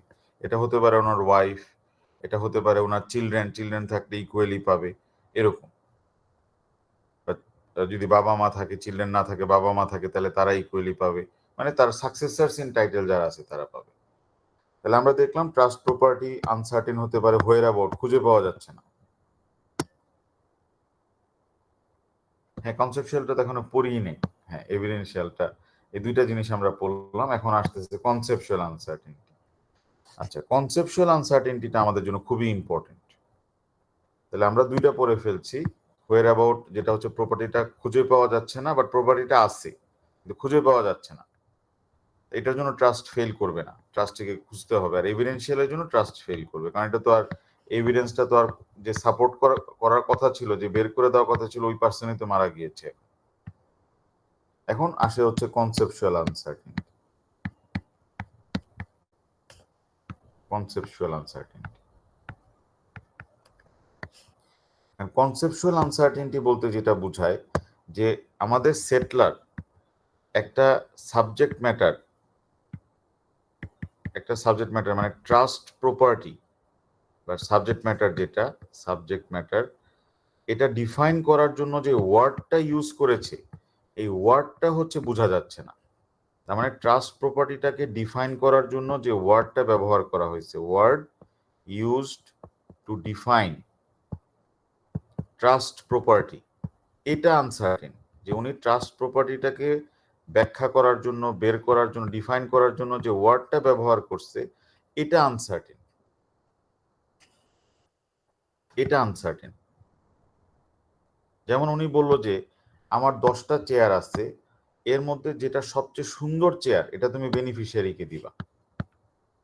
এখন সবচেয়ে সুন্দর চেয়ার বলতে আমাদের সেটলার কি বোঝাতে চাইছে, এটা তো সাবজেক্টিভ মিনিং। এখন সেটলার তো ডাইট, এখন কোন চেয়ারটা মিন করছে, ট্রাস্টি দেখলো যে ওনার বাসায় 25টা চেয়ার আছে, এখন কোনটা সবচেয়ে সুন্দর চেয়ার, এটা তো আনসার্টেন। উনি বললো যে আমার অনেকগুলা পেইন্টিং আছে, এর মধ্যে সবচেয়ে তোমার রিচ যে পেইন্টিংটা, এটা তুমি বেনিফিশিয়ারিকে দিবে। এখন এটা কি ড্রয়িং এর, পেইন্টিং এর দিক থেকে রিচ, নাকি না ভ্যালুর দিক থেকে রিচ, কোন দিক থেকে রিচ, এটা উনি বলেনি। তাহলে যে প্রপার্টিটা ডিফাইন করার জন্য যে ওয়ার্ডটা ব্যবহার করছে, এই ওয়ার্ডটা যদি আনসার্টেন হয়, ট্রাস্ট প্রপার্টি ডিফাইন করার জন্য ওয়ার্ড, তখন এটাকে আমরা বলি হচ্ছে কনসেপচুয়াল আনসার্টেন। তাহলে কনসেপচুয়াল আনসার্টেনিটি, আপনার যে শব্দটা ব্যবহার করছেন, এটা আমি বুঝতেছি না। আর যেহেতু উনি মারা গিয়েছে, তার মানে হচ্ছে যে এটা তো মানে তোমার রেকটিফাই করার, ভেরিফাই করার কোনো সুযোগ নেই। এক্সাম্পল যেটা প্রায়ই আসে পরীক্ষায়, এক্সামে, সেটা হচ্ছে পালমার এন্ড সিমন্স কেসটা। এখানে আমাদের সেটলার ট্রাস্ট থেকে বলতেছে যে আফটার মাই ডেথ তুমি যেটা করবা সেটা হচ্ছে আমার প্রপার্টির বাল্ক তুমি দিয়ে দিবা হচ্ছে to the beneficiary. Bulk of my property তুমি বেনিফিশিয়ারিকে দিবা। তাহলে উনি এই ওয়ার্ডটা ব্যবহার করেছে, bulk of my estate, bulk of my said residuary estate. শুধু রেজিডুয়ারি যদি বলতো তাহলে এটা ভ্যালিড হতো। রেজিডুয়ারি মানে হচ্ছে একটা পার্সন মারা যাওয়ার পর একটা পার্সনের যত প্রপার্টি থাকে, অল প্রপার্টি যা থাকবে, মাইনাস ওনার যারা তোমার টাকা পয়সা পায়, ক্রেডিটার, এটা হচ্ছে রেজিডুয়ারি। কারণ একটা পার্সন মারা গেলে তার কিছু পাওনাদার থাকতেই পারে। হ্যাঁ, তার কোনো একজন বাড়িওয়ালা টাকা পেতে পারে, তার কোনো কর্মচারী টাকা পেতে পারে। সবাইকে দেওয়ার পর যা থাকবে সেটাই হচ্ছে গিয়ে রেজিডুয়ারি প্রপার্টি। রেজিডুয়ারি প্রপার্টি বললে কিন্তু হয়তো, কিন্তু উনি যে ওয়ার্ডটা ব্যবহার করছে ওই রেজিডুয়ারি প্রপার্টির বাল্ক। তাহলে বাল্ক কত পার্সেন্টে বাল্ক হয়, মানে একটা প্রপার্টি ধরো যে এটা যদি আমরা 100% ধরি, তাহলে বাল্ক কত পার্সেন্টে? এটা কি বাল্ক বলতে আমরা বুঝাবো হচ্ছে 30%, না বাল্ক বলতে আমরা বুঝাবো হচ্ছে তোমার 50%, না বাল্ক বলতে বোঝাবো 60%, নাকি না 90%? কোনটা হবে বাল্ক? না 85%, নাকি না 99%? তাহলে বাল্ক কথাটা হচ্ছে কনসেপচুয়ালি আনসার্টেন। তাহলে এখানে ট্রাস্টটা ফেল করবে। ক্লিয়ার? তাহলে বাল্ক বলতে অনেকে বুঝাবে বাল্ক মানে হচ্ছে মোর দেন হাফ, কেউ বলবে বাল্ক মানে হচ্ছে গিয়ে তোমার 70%। তাহলে আমরা কোনোভাবে এটার মিনিংটা বের করতে পারবো না। তাহলে এটা হচ্ছে কনসেপচুয়ালি আনসার্টেন। ক্লিয়ার জিনিসটা? তাহলে কনসেপচুয়াল আনসার্টেনটিটা আমরা কি দেখলাম, যে ট্রাস্ট প্রপার্টি ডিফাইন করার জন্য যে ওয়ার্ডটা ইউজ করেছে সেটা যদি আনসার্টেন হয়। এখন কন্ট্রাস্টিং কেস হচ্ছে রিগোলে। পরীক্ষার সময় এটা দিবা এক্সামে, আবার সাথে সাথে তুমি কন্ট্রাস্টিং কেসও তুমি দিয়ে দিবা, এটাও এক্সামে দিবা। এখন কোর্ট তো জানে যে যখনই আমরা বলে দিব যে trust property uncertain, because of conceptual uncertainty, ট্রাস্টটা তো ফেল করবে, তাহলে বেনিফিশিয়ারি তো আর প্রপার্টিটা পাবে না। বেনিফিশিয়ারি প্রপার্টি না পেলে কি হবে, এটা আবার ব্যাক করে চলে যাবে হচ্ছে গিয়ে ওই সেটলারের নেক্সট অফ কিনের কাছে। এই জন্য কোর্ট চেষ্টা করবে যে কোনোভাবে কি এটার মিনিংটা বের করা যায় কিনা। মানে কোর্ট ট্রাই, মানে যদি বের করতে পারে মিনিং, তাহলে কিন্তু কোর্ট বলবে যে হ্যাঁ আমরা বেনিফিশিয়ারিকে দিব। তাহলে রিগোলে কেসে সেটলার ট্রাস্টিকে বলতেছে যে আফটার মাই ডেথ তুমি যেই কাজটা করবা সেটা হচ্ছে আমার প্রপার্টি থেকে যে রিজনেবল ইনকামটা আসে এটা তুমি দিয়ে দিবা টু দ্য বেনিফিশিয়ারি। তাহলে রিজনেবল ইনকামটা দিতে বলেছে টু দ্য বেনিফিশিয়ারি, তাহলে ওনার প্রপার্টি থেকে রিজনেবল ইনকামটা যদি আসে। এখন what is the reasonable income? এটা তো কনসেপচুয়ালি আনসার্টেন যে রিজনেবল ইনকাম বলতে উনি কত টাকা মিন করেছে, ওনার প্রপার্টির কতটুকু পার্সেন্টেজ মিন করেছে, ইনকামের মানে অ্যামাউন্টটা কি। তখন আমাদের কোর্ট বলল যে রিজনেবল ইনকাম যদিও এটা ফুললি সার্টেন না, বাট এটা ফুললি আনসার্টেনও না, এটা বের করা পসিবল। আমরা যদি দেখি যে settler during his life time ইনকামটা কত করত, উনি পার মান্থ কত টাকা ইনকাম করত, পার ইয়ার উনি কত টাকা ইনকাম করত। এখন যদি ওনার কোনো মাসে ইনকাম হয় হচ্ছে 2000 পাউন্ড, কোনো মাসে ইনকাম হয় হচ্ছে 2500, কোনো মাসে হচ্ছে 3000, আবার কোনো মাসে হচ্ছে 1500, এটাকে যদি আমরা 12 দিয়ে ডিভাইড করি তাহলে তো আমরা বুঝতে পারবো যে ওনার রিজনেবল ইনকামটা কত হয়। তাহলে দেখা যাবে যে ওনার রিজনেবল ইনকামটাই মান্থলি হচ্ছে 1700 পাউন্ডস। তাহলে এটাই তো বেনিফিশিয়ারিকে দেওয়ার কথা উনি মিন করেছে। তাহলে একটা পার্সনের ইনকাম যদি খুব ফ্লাকচুয়েটিং না হয়, তার মানে তার যদি এরকম হয় যে ঘুষের চাকরি, হ্যাঁ দেখা গেল যে এক সময় তার অনেক টাকা ইনকাম হয়ে গেল এক মাসে, আরেক মাসে কোনো টাকাই নেই, যে অবরোধের সময় ঘুষ আসতেছে না, আর অবরোধ না থাকলে প্রচুর ঘুষ আসতেছে, তাহলে তো এটা বোঝা যাবে না, এটাতে তাহলে ইনকামটা ফ্লাকচুয়েট করবে। কিন্তু আদারওয়াইজ একটা পার্সনের কিন্তু ইনকামটা কিন্তু ফ্লাকচুয়েট করে না, তার কিন্তু রিজনেবল ইনকামটা বের করা পসিবল। তাহলে আমরা দেখতেছি যে জেনারেলি কোর্ট যেটা করে সেটা হচ্ছে যে যদি দেখে যে যে ওয়ার্ডটা ইউজ করেছে টু ডিফাইন দ্য ট্রাস্ট এটা কনসেপচুয়ালি আনসার্টেন, কোর্ট বলে যে দ্য ট্রাস্ট উইল ফেল। এখানে কোনোভাবেই এটা মিনিংটা বের করা পসিবল না, বাল্কের মিনিংটা কি হবে। কিন্তু কোর্ট এটা আবার খেয়াল করে যে যদি আমরা বলে দিই যে এটা কনসেপচুয়ালি আনসার্টেন তাহলে তো ট্রাস্টটা ফেল করে যাবে। তাহলে কোর্ট ট্রাই করে যেটা কোনো মিনিং বের করা পসিবল কিনা, যেটা কোর্ট বের করেছিল হচ্ছে ইন দ্য কেস অফ রিকোলে।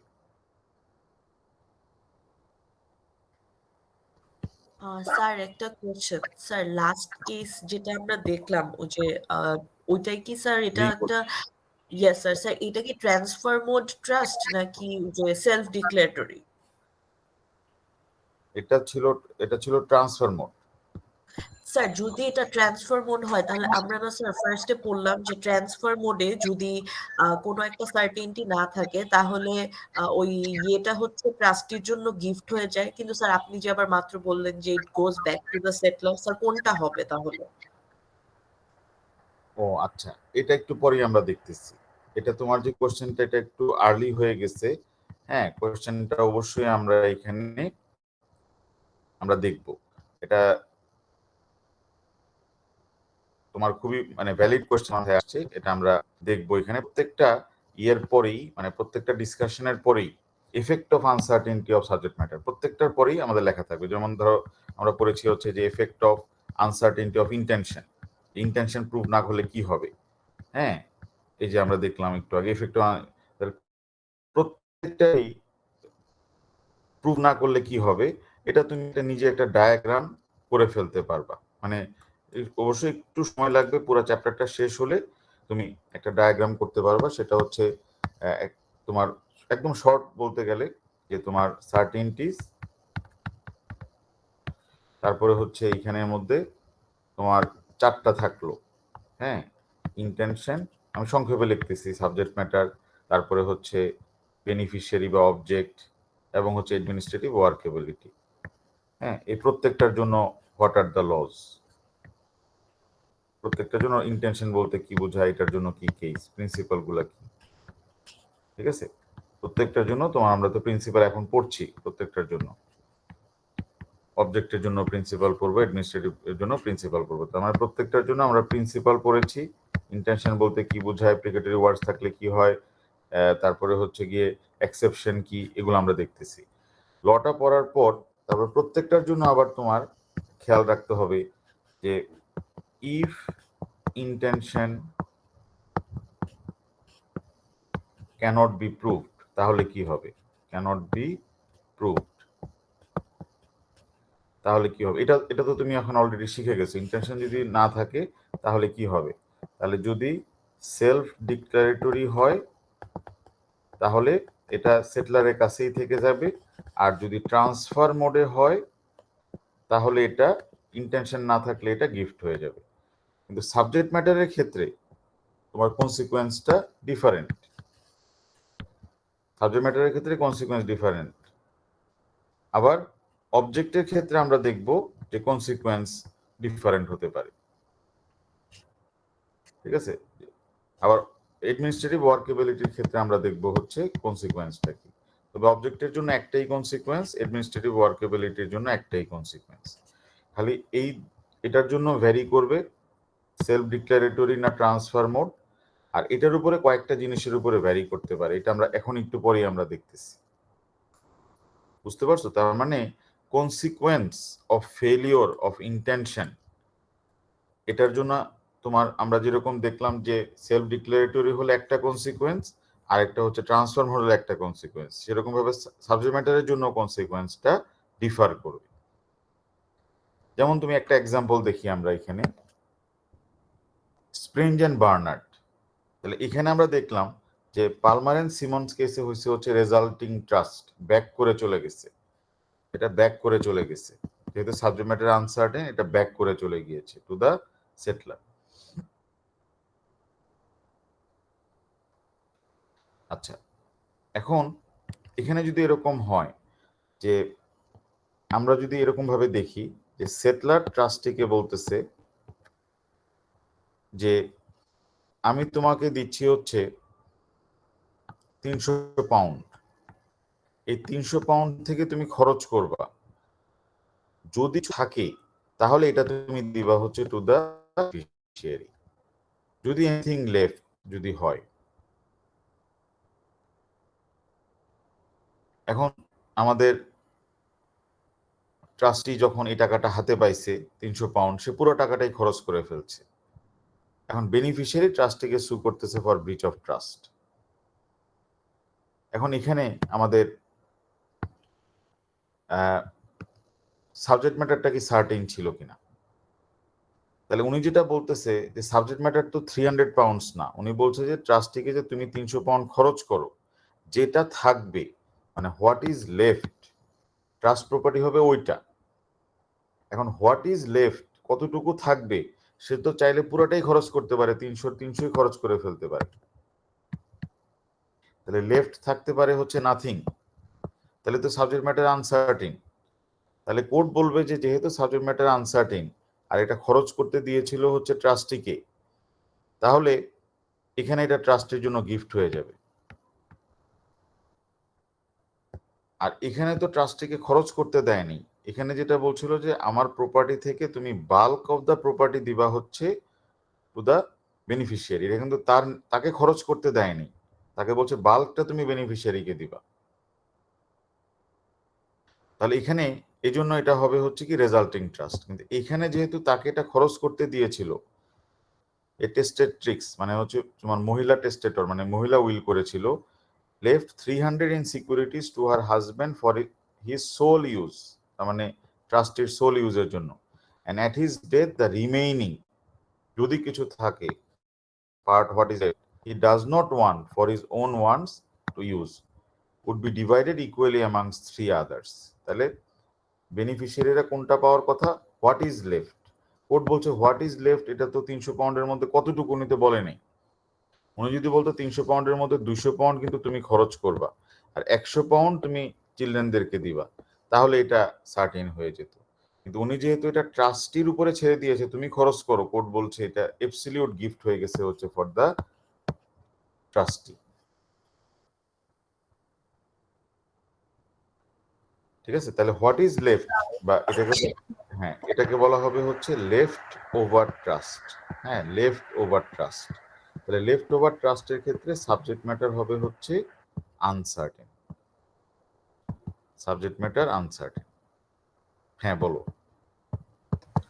স্যার তাহলে হচ্ছে এই যে lack of certainty in subject matter যদি হয়, তাহলে কনসিকুয়েন্সটা কখনো এমনও হতে পারে যে রেজাল্টিং ট্রাস্ট হয়ে যাবে, অথবা আবার কিছু কেস এমনও হতে পারে যে it becomes an absolute gift for the trustee. Excellent, এই তো বুঝে গেছো। হ্যাঁ, তার মানে যদি এরকম লেফট ওভার ট্রাস্টের সিচুয়েশন হয় তাহলে তুমি বলবা যে লেফট ওভার ট্রাস্ট সিচুয়েশন দেখলে তুমি বলে দেবে এটা ট্রাস্টের জন্য গিফট হয়ে যাবে। আর লেফট ওভার ছাড়া অন্য সব সিচুয়েশনেই সাবজেক্ট ম্যাটার আনসার্টেন হলে রেজাল্টিং ট্রাস্ট হবে, এই কনসিকুয়েন্স। শুধুমাত্র একমাত্র লেফট ওভারের ক্ষেত্রে এটা গিফট হয়ে যায়, যখন এটা ট্রাস্টিকে বলে দেয় যে তোমাকে আমি এখানে 2 প্যাকেট চিপস দিলাম, যতটুকু চিপস তোমার থাকবে, বা একটা প্রিঙ্গেলের একটা লার্জ প্রিঙ্গেলের বক্স দিছে, প্রিঙ্গেলই তো, হ্যাঁ, তো এখন যতটুকু খেয়ে যতটুকু থাকবে অতটুকু তুমি বেনিফিশিয়ারিকে দিবে। এখন উনি খেতে খেতে পুরো প্রিঙ্গেলের বক্সই শেষ করে ফেলছে, তাহলে এটা তো তোমার মানে এখানে বেনিফিশিয়ারি সু করতে পারবে না, কারণ এটা ট্রাস্টের জন্য গিফট হয়ে গেছে, subject matter uncertain. Clear? Yes sir. আচ্ছা, এখন আমরা দেখি অনেক সময় আমাদের এক্সাম কোশ্চেনে দেয় হচ্ছে রেজিডুয়ারি প্রপার্টি। রেজিডুয়ারি প্রপার্টি এটা অলওয়েজ হার্টিং।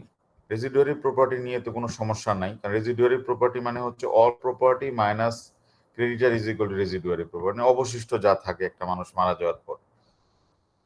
তাহলে কোর্ট বলছে যে বিভিন্ন তোমার ইয়েতে যে তোমার there is certainty which can readily be made certain, তার মানে অল প্রপার্টি থেকে ট্রাস্ট প্রপার্টি মাইনাস করলে এটা হয়ে যাবে হচ্ছে রেজিডুয়ারি প্রপার্টি।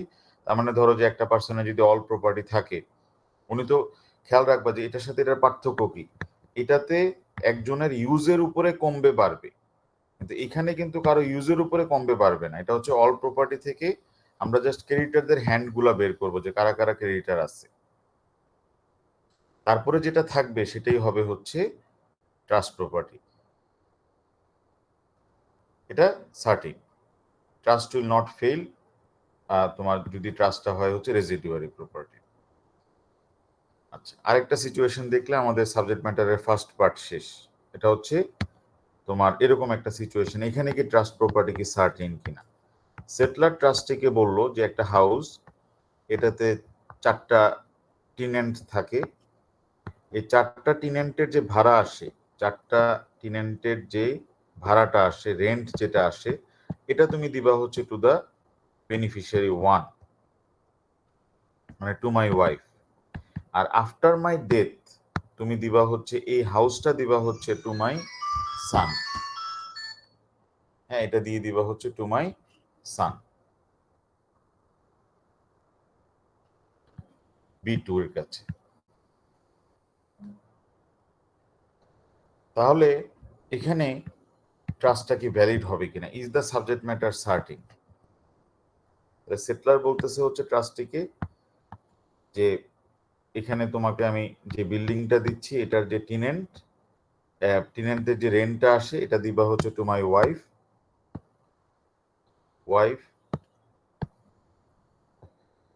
যতদিন ওয়াইফ বেঁচে থাকবে, আর ওয়াইফ মারা যাওয়ার পর এই বিল্ডিংটা দিয়ে দিবা হচ্ছে টু মাই সান। এখানে ট্রাস্ট প্রপার্টি সার্টিন হবে কিনা,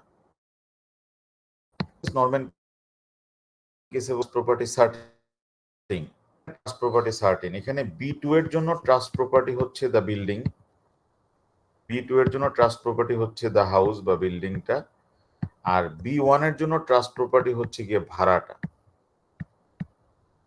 রেন্টটা। এখানে এট দ্য সেম টাইম দুইটা ট্রাস্ট আছে, ঠিক আছে, দুইটা ট্রাস্ট আছে। একটা ট্রাস্ট হচ্ছে কিসের, তোমার এটা হচ্ছে এটার ট্রাস্ট, যেটা হাউসের ট্রাস্ট, কিন্তু এটা উপরে ফ্লোটিং আছে তোমার এই রাস্তা। যখনই ওয়াইফ মারা যাবে তখনই চলে আসবে নেম অফ দ্য সান। তাহলে এখানে ট্রাস্ট প্রপার্টি একটা বিল্ডিং এর ইন্টারেস্ট দুইজনকে দেওয়া হয়েছে, এক হচ্ছে বিল্ডিং।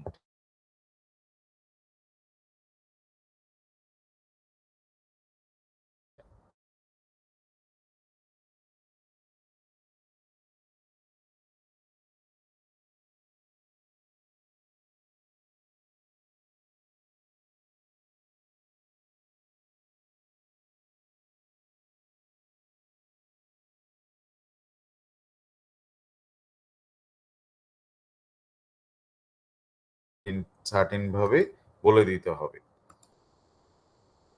তারপর আমরা দেখলাম হচ্ছে যে trust property need to be separated. আমরা সার্টেনটি অ্যারাইজ করতে পারি about where about conceptual evidential. Where about আনসার্টেনটির জন্য ট্রাস্ট ফেল করবে না, ব্রাউন অ্যান্ড গোল্ড কেস। এখানে আমাদের ট্রাস্টিকে প্রপার্টি খুঁজতে হবে, কখন প্রপার্টিটা পাবে তখন এটা দিয়ে দিবে টু দ্য বেনিফিশিয়ারি। আর যদি কনসেপচুয়াল আনসার্টেনটি হয়, যদি কোনোভাবেই আমরা মিনিং বের করতে না পারি যে উনি কোন প্রপার্টিটাকে মিন করেছিল, তাহলে তো ট্রাস্টটা ফেল করবে। কেসের নাম হচ্ছে তোমার Palmer and Simmonds case. However court conceptually uncertain, court মিনিংটা বের করার চেষ্টা করবে, গোলে কেসে ওরা মিনিংটা দেয়ারফর ট্রাস্ট ওয়াজ ভ্যালিড। আর এভিডেন্সিয়াল আনসার্টেনিটির জন্য ট্রাস্ট উইল ফেল, কারণ উনি কোন ফিশিং রডটা দিয়ে উইন করেছিল অ্যাওয়ার্ড, এটা তো ট্রাস্টি বের করতে পারবে না, ভেরি করতে পারবে না। তাহলে কনসেপচুয়াল আনসার্টেনিটির জন্য আমরা দেখলাম লেফট ওভার ট্রাস্ট যদি হয়, একজনের উপর নির্ভরশীল খরচটা, তাহলে এখানে ট্রাস্টের জন্য এটা গিফট হয়ে যায়। আর রেজিডুয়ারি প্রপার্টি অলওয়েজ ভ্যালিড হবে। আর ফ্লোটিং ট্রাস্ট অথবা সাসপেন্ডেড ট্রাস্ট এটা ভ্যালিড হবে। এখন আমরা দেখি হচ্ছে সাবজেক্ট ম্যাটারের সেকেন্ড অংশটা, certainty of beneficial interest in the trust property. তাহলে আমি সাবজেক্ট ম্যাটার আলাদা করলাম, কিন্তু বেনিফিশিয়াল ইন্টারেস্ট আমি আলাদা করি নাই, তাহলে তো ট্রাস্টটা ফেল করবে। কিভাবে ফেল করবে আমরা যদি দেখি,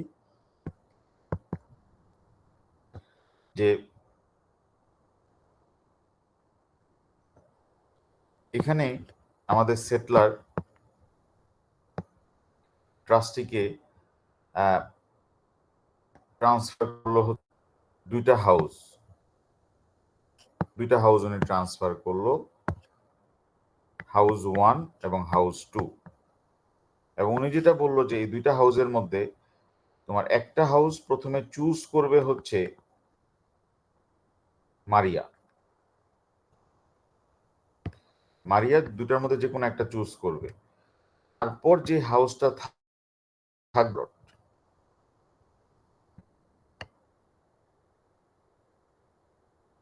এখন মারিয়ার এই দুইটা হাউসটাকে চুজ করার আগেই মারা গেছে। হাউস 1 অথবা হাউস 2 কোনটা সে চুজ করতো এটা তো আসলে বোঝা যাচ্ছে না, কারণ মারিয়া ডাইট। এখন শার্লট কোন হাউসটা ক্লেম করতে পারবে, ট্রাস্টটা কি ভ্যালিড হবে কি এই situation?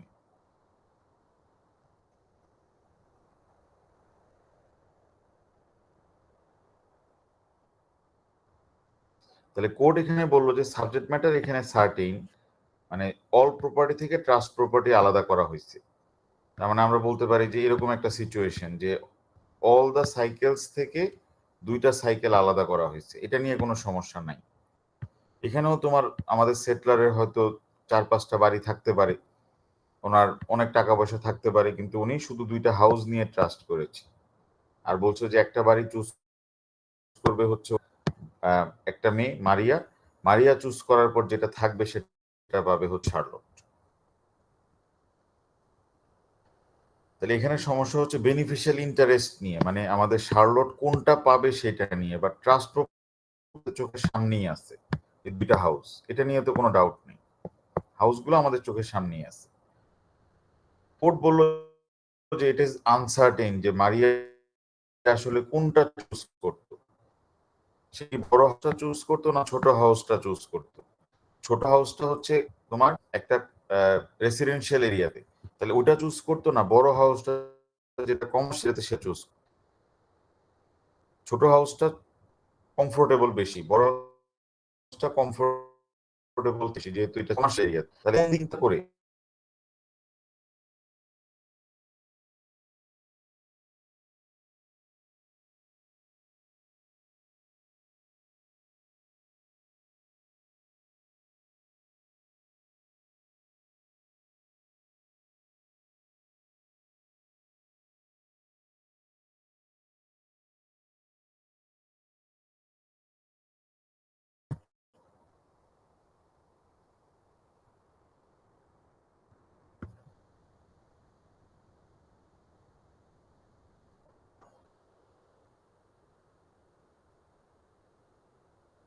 Maria, the assertion of such other houses became impossible, so the gift failed. ট্রাস্টটা এখানে ফেল করে গেল। ক্লিয়ার জিনিসটা?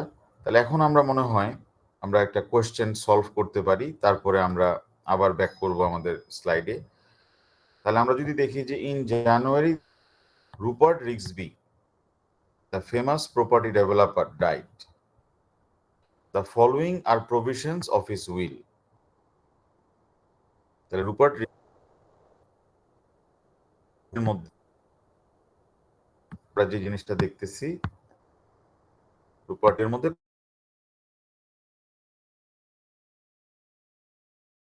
একটা প্রভিশন সে রেখে, ঠিক আছে। আর উইলের মধ্যে ট্রাস্ট ক্রিয়েট হয়, ট্রাস্ট জানি কি বলা হয়,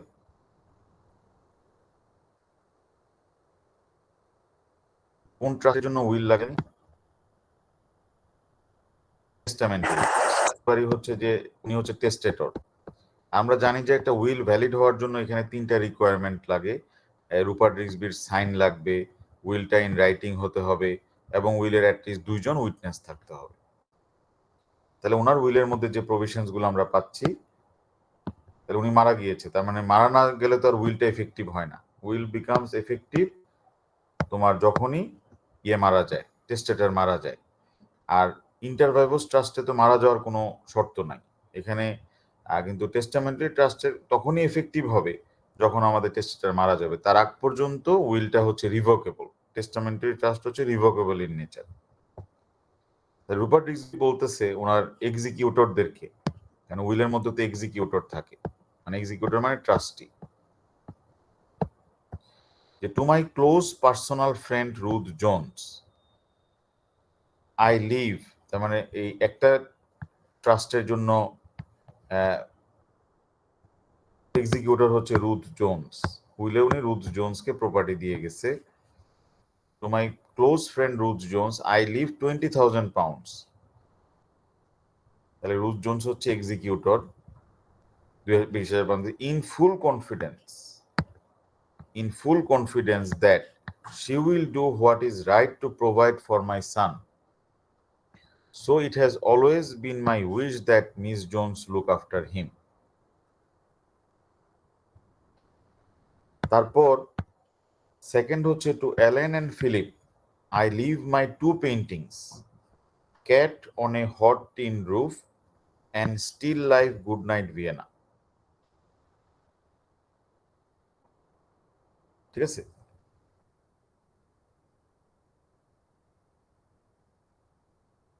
তাহলে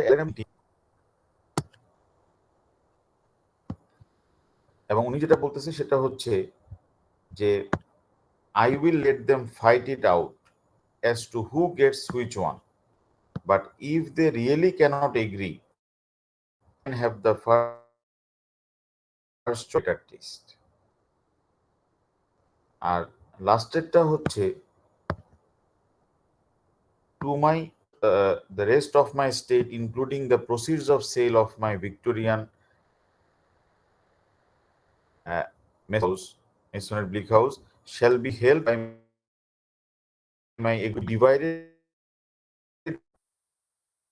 all my old tenants. এখন সিমর রিক্সবিজ নেক্সট অফ কিন, তার মানে এই ট্রাস্টগুলো যদি ভ্যালিড হয় তাহলে তো এখানে যারা যারা বেনিফিশিয়ারি আছে তারা প্রপার্টি পাবে। তার মানে প্রথমটা পাবে হচ্ছে গিয়ে সান, সেকেন্ডটা পাবে হচ্ছে তোমার ফিলিপ এবং হচ্ছে নাম্বারটা পাবে হচ্ছে ওল্ড।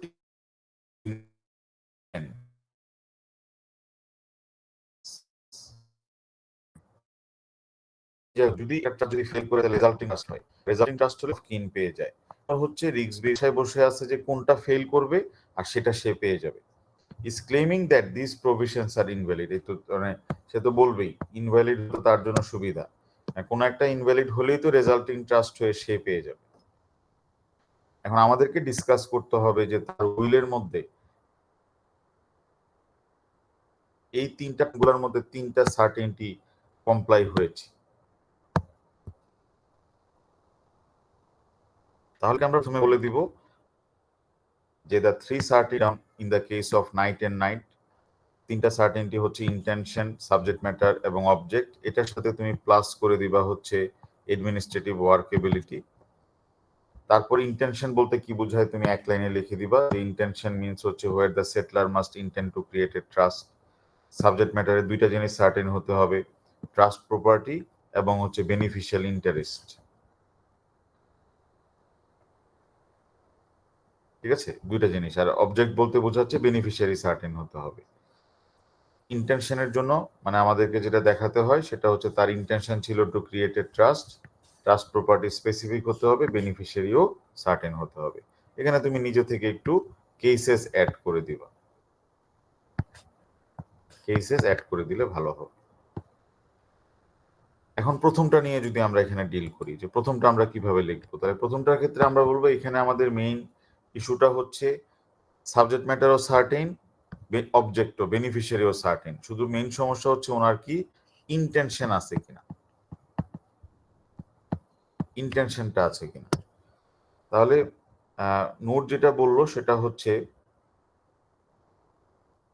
এখানে ইন ফুল কনফিডেন্স যে ওয়ার্ডটা ব্যবহার করেছে এটা প্রিকেটরি ওয়ার্ডস, এই জন্য ইন্টেনশন নাই।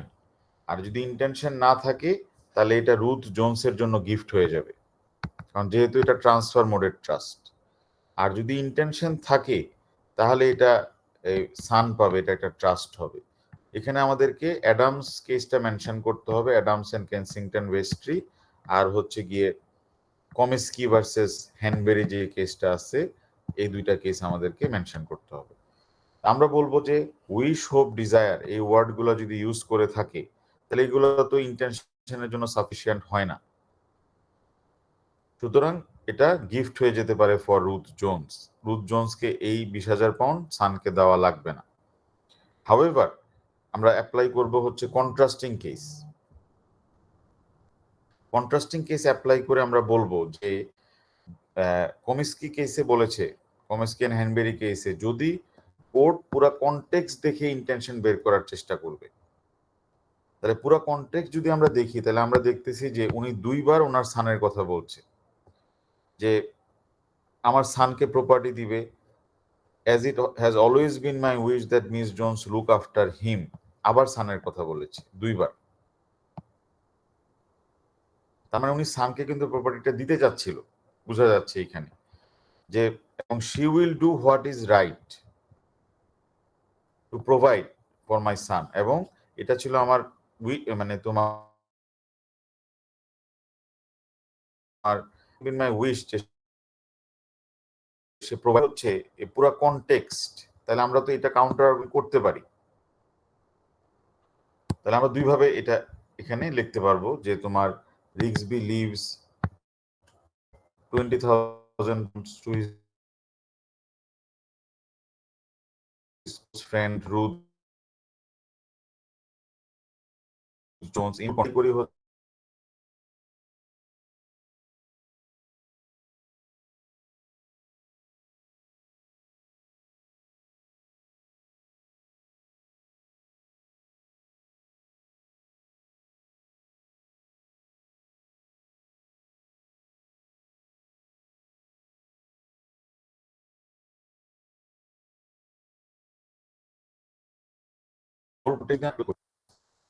তাহলে তো আমাদের কনক্লুশন, তুমি আর্গুমেন্ট করবে আর কি এখানে, যে বোথ সাইডের আর্গুমেন্টটা তোমাকে এখানে প্রেজেন্ট করতে হবে, তারপরে তুমি তোমার একটা কনক্লুশন দিবা যে আমাদের সিচুয়েশনটা কি রিয়াডামসের মতো রিগেটরি ওয়ার্ড সিচুয়েশন, না আমাদের সিচুয়েশনটা হচ্ছে তোমার কমিস্কির মতো।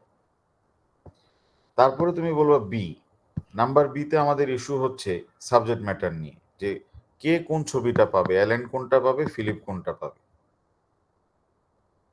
এখন আমাদের যে সেটলার রুপার্ট রিক্সবি, উনি ওনার অল প্রপার্টি থেকে ট্রাস্ট প্রপার্টি আলাদা করছে, বোঝা যাচ্ছে, কারণ উনি দুইটা ছবি আলাদা করছে, তাহলে সাবজেক্ট ম্যাটার সেপারেট করা হয়ে গেছে, এটা নিয়ে কোনো সমস্যা নাই। কিন্তু এখানে আমাদের মেইন সমস্যাটা হয়ে গেছে যে দুইজন বেনিফিশিয়ারি B1 B2, এটা এই মেরি এবং শার্লটের মতো সিচুয়েশন, কিন্তু আমাদের রুপার্ট রিক্সবি বলে নাই যে কে কোনটা পাবে, মানে কে পাবে হচ্ছে cat on hot tin roof, এই গুড নাইট ভিয়েনা। এখানে বেনিফিশিয়াল ইন্টারেস্টটা একটু আগেই এই সিচুয়েশন আমরা দেখে মারিয়া চুজ করবে, তারপরে পাবে হচ্ছে শার্লট। তা আমরা যদি এই কেসটা অ্যাপ্লাই করে দেবো যে এখানে তো answer trust will fail because of uncertainty of তোমার, তার চেষ্টা করবো অলওয়েজ কাউন্টার আর্গুমেন্ট করবো যে ওই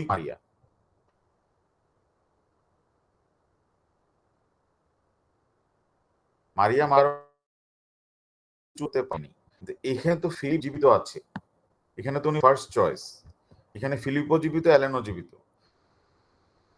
আমরা বলবো যে আমাদের কেউ মারা, ফিলিপ একটা চুজ করবে এই দুইটা ছবির মধ্যে যেটা থাকে তোমার অ্যালেন, তাহলে এই এটার সাথে তুমি ডিস্টিংগুইশ করবা, বলবা যে আমাদের এই সিচুয়েশনটা রিভাইস কেসের মতো, মারিয়া এন্ড শার্লট কেসের মতো, এটা অ্যাপ্লাই করলে কি হবে, তারপরে তুমি ডিস্টিংশন করবা। ঠিক আছে, যে আমরা বলতে পারি but in the case residuary also, এটা গেল, তাহলে এই তাহলে আমাদের অ্যানসারটা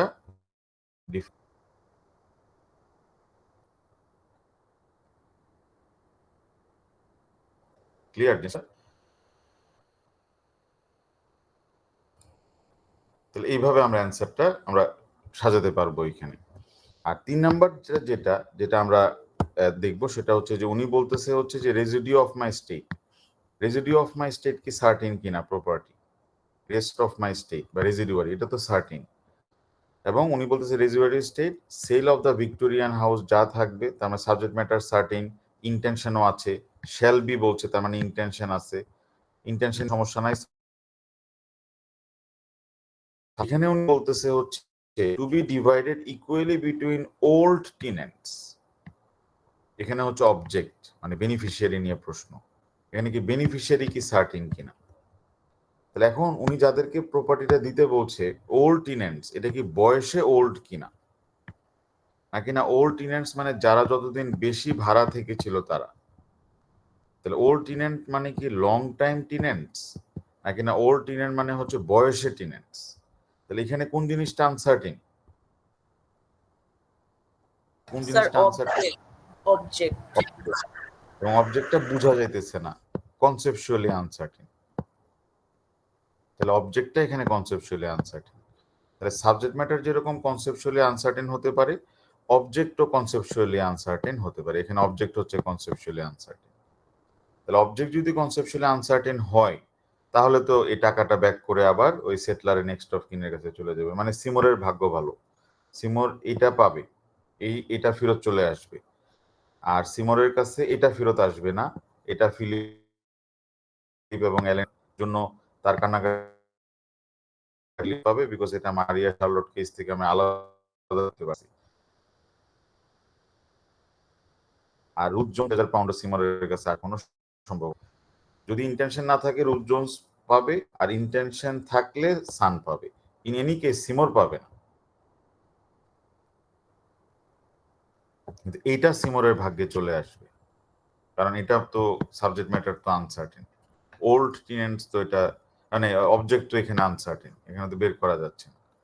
সো আমরা লাস্টেরটার জন্য ডিসকাস করবো যে এখানে এটাতে মেইন ইস্যু হচ্ছে certainty of object related. Clear জিনিসটা? তাহলে অ্যান্সারটা কি ডিফিকাল্ট বেশি কিছু? স্যার হ্যাঁ, স্যার লাস্টেরটা বুঝতেছি না স্যার, এটা ট্রান্সফার মোড না স্যার, তাহলে স্যার ট্রাস্টির জন্য গিফট হয়ে যাবে না? ও আচ্ছা আচ্ছা, এটা তো এটা এখন খেয়াল করো যে এটা কি ওই ইনফেক্টের জন্য।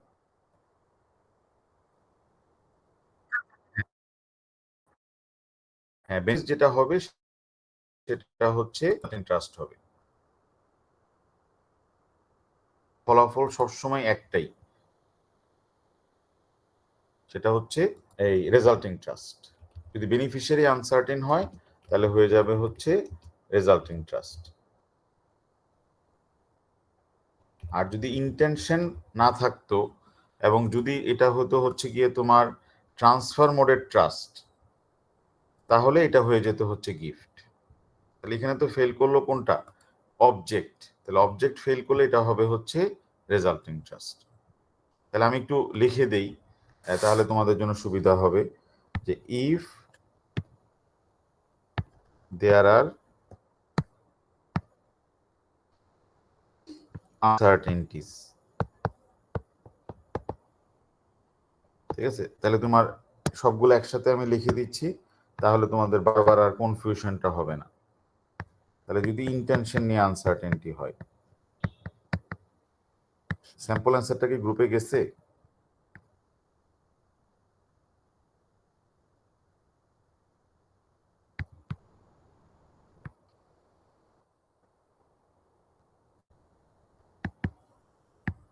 অবজেক্ট মানে হচ্ছে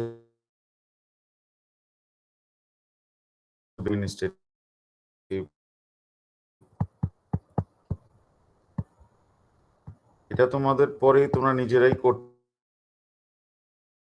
পারতা, বাট আমি দিয়ে দিই আনসার্টেন হয়।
এটার জন্য তো অনেক কেসেস আছে, আমাদের ম্যাকফেইল এন্ড ডাউলটন, ম্যাকফেইল কেস রাখতে হবে। আর অ্যাডমিনিস্ট্রেটিভ ওয়ার্কেবিলিটির জন্য আমরা কেসেসগুলো দেখে নিব আর কি। তাহলে এইটা আমরা গ্রুপে আমি দিয়ে দিই বোর্ডটা, তাহলে তোমাদের জন্য হয়তো সুবিধা হবে।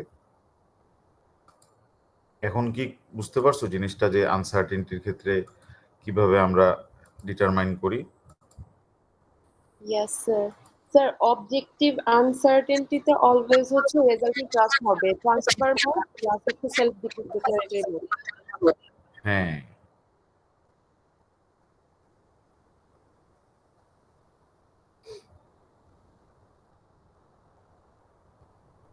অবজেক্টের আনসার্টেনটিটা সাধারণত তোমার ওই ট্রান্সফার মোডেই হয়, এই জন্য রেজাল্টিং ট্রাস্ট হয়। অ্যাডমিনিস্ট্রেটিভ ওয়ার্কেবিলিটি তো তুমি কাউকে দায়িত্বটা দিয়েছিলা ডিস্ট্রিবিউশন করার জন্য, ঠিক আছে, এই জন্য। আর কাউকে দায়িত্ব দিলেই তো সেটা করতে পারতেছে না, এই জন্য প্র্যাকটিক্যালি এই দুইটার মধ্যে যখন আনসার্টেনটি অ্যারাইজ করে, হ্যাঁ, যখন আনসার্টেনটি অ্যারাইজ করে তখন এখানে হয়ে যায় হচ্ছে রেজাল্টিং ট্রাস্ট, কারণ কাউকে না কাউকে তো অবজেক্ট হিসেবে দায়িত্বটা দেয়া হয় টু ডিস্ট্রিবিউট।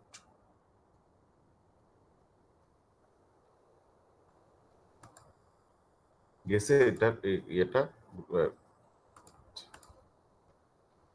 আচ্ছা, তাহলে এখন আমরা যেটা দেখলাম সেটা হচ্ছে গিয়ে তোমার এই কোশ্চেনটা আমরা সলভ করে ফেললাম, যেটা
অফ অক্টোবর। তাহলে তারা যেটা করে, তাদের যে সেলার থাকে, তাদের যে স্টোরেজ থাকে, এই স্টোরেজের মধ্যে বিভিন্ন ওয়াইন তাদের থাকে, বিভিন্ন ইয়ারের বিভিন্ন ওয়াইন তাদের থাকে, বা তারা কালেক্ট করে বিভিন্ন সাপ্লায়ারের কাছ থেকে। কিন্তু এই বটলসগুলা কাস্টমারদের জন্য, 200 কাস্টমারদের যখনই যে আসবে, তার জন্য আলাদা করা হবে হচ্ছে যখন সে ডেলিভারি নিতে আসবে তখন।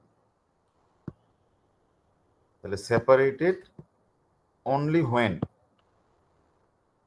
বা only at the time of delivery, only at the time of delivery, at the time of delivery. যখন ডেলিভারি নিতে আসে তখন সে সেপারেট করে। তার আগ পর্যন্ত সবার অর্ডারস গুলা যার যেটা থাকবে সেটা ওই তোমার অর্ডার নিয়ে তারপরে তোমার তাদের স্টোরেজে সবগুলা থেকে থেকে যায় এখানে। ঠিক আছে?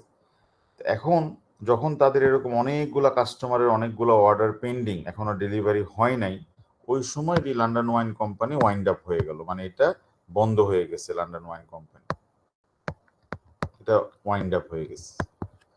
এখন তাদের আবার কিছু ক্রেডিটার্স আছে যারা লন্ডন ওয়াইন কোম্পানির কাছ থেকে টাকা পাবে।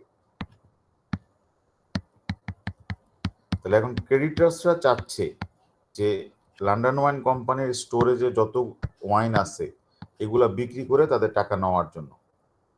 আর কাস্টমার্সরা বলতেছে হচ্ছে যে ওনারা কেন এটা নিবে, এটা তো ওনার আমরা, আমাদের 200 কাস্টমার্স, যতগুলাই ওয়াইনের বোতল আছে স্টোরেজে এগুলো আমাদের।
এক্স হিমসেলফ, তাহলে উনি সেটলার প্লাস বেনিফিশিয়ারি, আর এখানে ওয়াই হচ্ছে গিয়ে ট্রাস্টি, বেয়ার ট্রাস্ট, মানে নামমাত্র ট্রাস্ট। কারণ হচ্ছে যে ওয়াই তো এক্স এর জন্যই হোল্ড করতেছে, এখানে তো আর অন্য কোনো বেনিফিশিয়ারি নাই।